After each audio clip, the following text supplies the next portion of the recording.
مینوالو د افغانستان او د پاکستان په پوله پرته د پاکستان قبایلي سیمه شمالي وزیرستان او په شمالي وزیرستان کې بیا په میرامشاه کې ولاړ یم. دا چې ګورئ دا د جینکو د منځنۍ زده کړو یو مکتب یا سکول دی.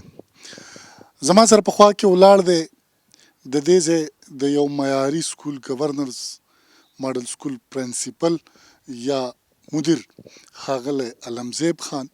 دوی نه لږ احوال اخلو چې په شمالي وزیرستان کې د ضرب عضب عملیاتو نه مخکې او وروستو څه تعلیمي سرګرمۍ روانې دي. علمزیب خان که دا راته ووایي چې د عملیاتو نه مخکې دلته د تعلیم شره څونه وه، کچه څونه وه، سکولونه څونه وو، د هغې نه پس اوس د خلکو سکولونو ته تګ څونه دی د هلکانو جینکو؟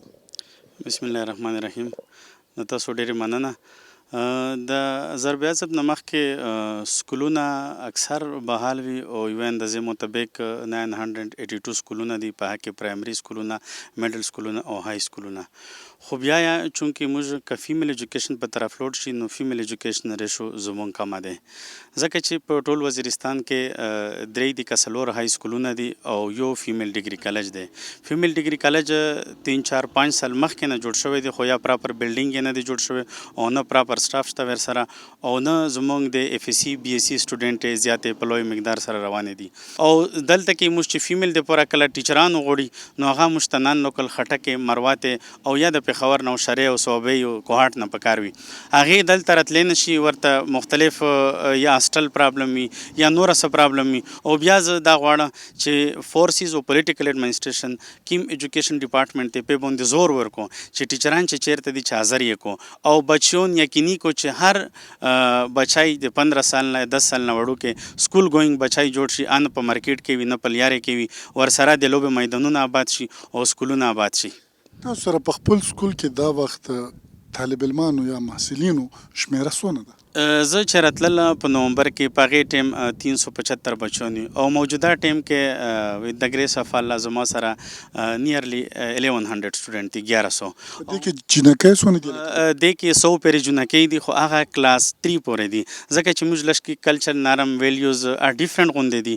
خو زه بیا کوشش کوم چې کوم فیمیل برانچ مې روان کړی دی کې پیښې د نرسري نه ونسه د 5th پورې کو ایجوکیشن وي اینا انورډ فیمیل د پوره سپریټ کلاسز وي. پرنسپل صاحب په دې باندې مې پوه کړئ چې مونږ کله په پېښور کې ګورو په هسپتال کې هم د دغه وزیرستان پیغله وي هغه ډاکټره وي، هم د دغه وزیرستان سټوډنټ وي هغه یونیورسټۍ کې سبق وایي. بیا ولې په خپله سیمه کې تاسو د یو زنانه کالج نه لرئ، ستاسو زنانه د لوړو زده کړو جوګه نه دي؟ د دې په شا باندې څه علتونه دي؟ زه دا وایم چې دی نن خپل علاقې تر واپس شي، زما ګاینکالوجیسټ، زما ټیچر، زما پرنسپلز چې څوک دي چې د وزیرستان خدمت وکړو او دلته کې دی نه زمونږ کار واخلي، ولې چې دا د خپل علاقه دو او خپل علاقې خدمت زمونږ په فرض دی په مونږ باندې. په دې وخت کې به څونه های سکولونه د جینکو فعال وي په ټول وزیرستان کې؟